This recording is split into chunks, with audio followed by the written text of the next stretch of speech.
பின்பு நான் கடற்கரை மணலின் மேல் நின்றேன். அப்பொழுது சமுத்திரத்திலிருந்து ஒரு மிருகம் எழும்பி வரக் கண்டேன். அதற்கு 7 தலைகளும் 10 கொம்புகளும் இருந்தன. அதன் கொம்புகளின் மேல் 10 முடிகளும் அதன் தலைகளின் மேல் தூஷணமான நாமமும் இருந்தன. நான் கண்ட மிருகம் சிறுத்தையைப் போலிருந்தது. அதன் கால்கள் கரடியின் கால்களைப் போலவும் அதன் வாய் சிங்கத்தின் வாயைப் போலவும் இருந்தன.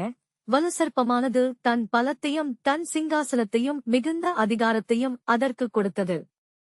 அதன் தலைகளிலொன்று சாவுக்கேதுவாய் காயப்பட்டிருக்கக் கண்டேன். ஆனாலும் சாவுக்கேதுவான அந்தக் காயம் சொஸ்தமாக்கப்பட்டது. பூமியில் உள்ள யாவரும் ஆச்சரியத்தோடே அந்த மிருகத்தை பின்பற்றி அந்த மிருகத்திற்கு அப்படிப்பட்ட அதிகாரம் கொடுத்த வலுசர்ப்பத்தை வணங்கினார்கள். அல்லாமலும் மிருகத்திற்கு ஒப்பானவன் யார்? அதனோடே யுத்தம் பண்ணத்தக்கவன் யார்? என்று சொல்லி மிருகத்தையும் வணங்கினார்கள். பெருமையானவைகளையும் தூஷணங்களையும் பேசும் வாய் அதற்கு கொடுக்கப்பட்டது. அல்லாமலும் 42 மாதம் யுத்தம் பண்ண அதற்கு அதிகாரம் கொடுக்கப்பட்டது. அது தேவனைத் தூஷிக்கும்படி தன் வாயைத் திறந்து அவருடைய நாமத்தையும் அவருடைய வாசஸ்தலத்தையும் பரலோகத்தில் வாசமாயிருக்கிறவர்களையும் தூஷித்தது. மேலும் பரிசுத்தவான்களோடே யுத்தம் பண்ணி அவர்களை ஜெயிக்கும்படிக்கு அதற்கு அதிகாரம் கொடுக்கப்பட்டதுமல்லாமல் ஒவ்வொரு கோத்திரத்தின் மேலும் பாஷைக்காரர் மேலும் ஜாதிகள் மேலும் அதற்கு அதிகாரம் கொடுக்கப்பட்டது.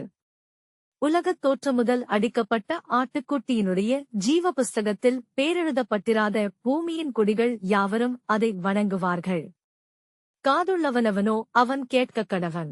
சிறைப்படுத்திக் கொண்டு போகிறவன் சிறைப்பட்டுப் போவான். பட்டயத்தினாலே கொல்லுகிறவன் பட்டயத்தினாலே கொல்லப்பட வேண்டும். பரிசுத்தவான்களுடைய பொறுமையும் விசுவாசமும் இதிலே விளங்கும். பின்பு வேறொரு மிருகம் பூமியிலிருந்து எழும்பக் கண்டேன். அது ஆட்டுக்குட்டிக்கு ஒப்பாக 2 கொம்புகளையுடையதாயிருந்து வலுசர்ப்பத்தைப் போல பேசினது.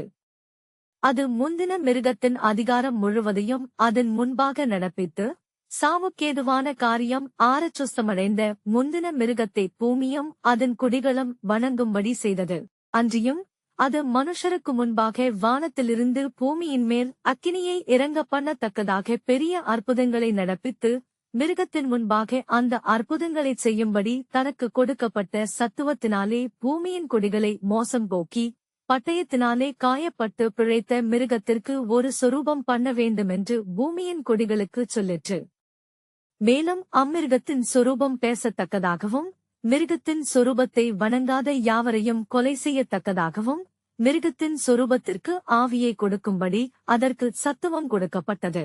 அது சிறியோர் பெரியோர் ஐசுவரியவான்கள் தரித்திரர் சுயாதீனர் அடிமைகள் இவர்கள் யாவரும் தங்கள் தங்கள் வலதுகைகளிலாவது நெற்றிகளிலாவது ஒரு முத்திரையைப் பெறும்படிக்கும் அந்த மிருகத்தின் முத்திரையாவது அதன் நாமத்தையாவது அதன் நாமத்தின் இலக்கத்தையாவது தரித்துக் கொள்ளுகிறவன் தவிர வேறொருவனும் கொள்ளவும் விற்கவும் கூடாதபடிக்கும் செய்தது. இதிலே ஞானம் விளங்கும். அந்த மிருகத்தின் இலக்கத்தை புத்தியுடையவன் கணக்கு பார்க்க கடவன். அது மனுஷருடைய இலக்கமாயிருக்கிறது. அதனுடைய இலக்கம் 666.